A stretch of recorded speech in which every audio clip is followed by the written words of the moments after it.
action. I hope it's clean action to play right here in Canberra on Nine's Wide World of Sports.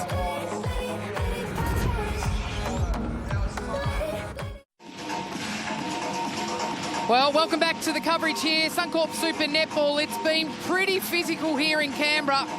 No one backing out, no one backing down. The contest willing. How does the last...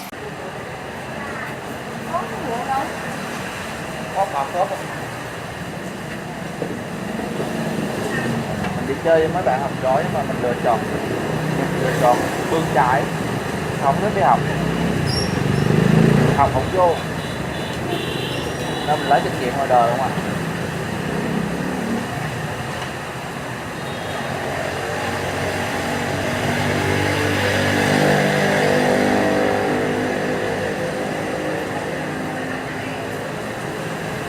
Còn mấy đứa trong này nó học full test rồi nữa, nhà nó cực thì khổ luôn, mà nó học full test tiền cao á nên nó ráng nó học được học bổng.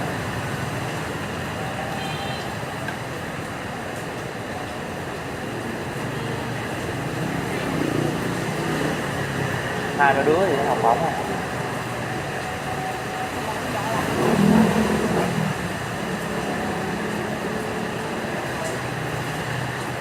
Còn một đứa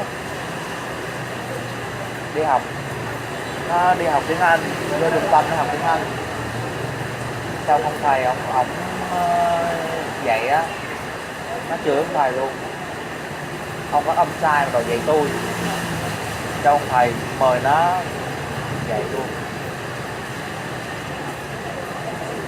Chủ nhật vậy á, đi nhậu không ai uống lại nó đó.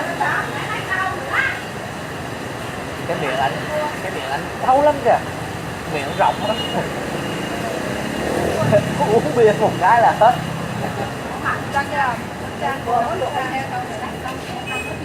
Là anh nói chuyện kêu là nhậu, bây giờ tụi đây nhậu mà dưới 10 lon á là tao đi học bài, trên 10 lon là tao còn suy nghĩ lại.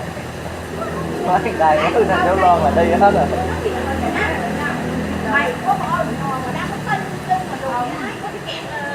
Để là vô học bài, 1-2 giờ sáng học bài, mai thôi là học bổng rồi vậy á. Giờ đang làm trong bay đọc radar cho máy bay đọc những cái tọa độ.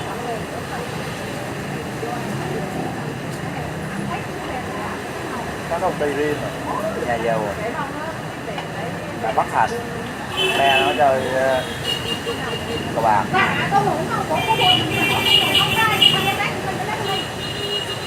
Làm được nhiều trẻ nó trẻ ra ổng hết, được 2-3 năm nay là bắt đầu là lên này, mua nhà giỏi vậy á. Còn nhiều thằng lơ bờ rất mắt, giờ vẫn chưa ra gì giống mình.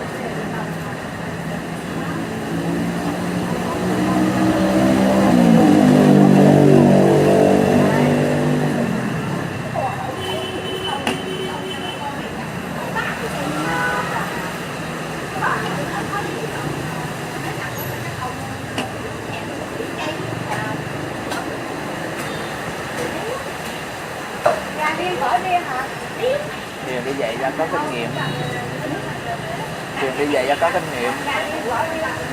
My có đọc bài thức lận đồ không? Đọc thức kinh đồ không?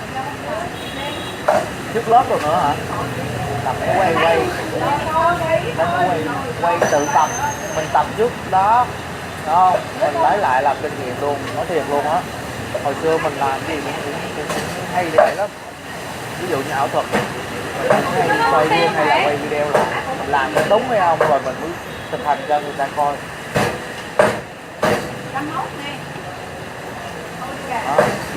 Đó cũng là một cách mình vừa học vừa kiếm tiền.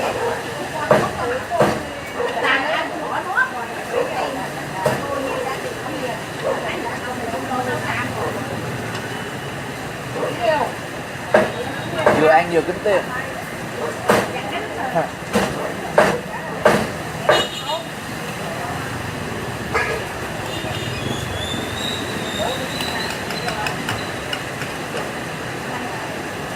2 tô á, mì chưa xong.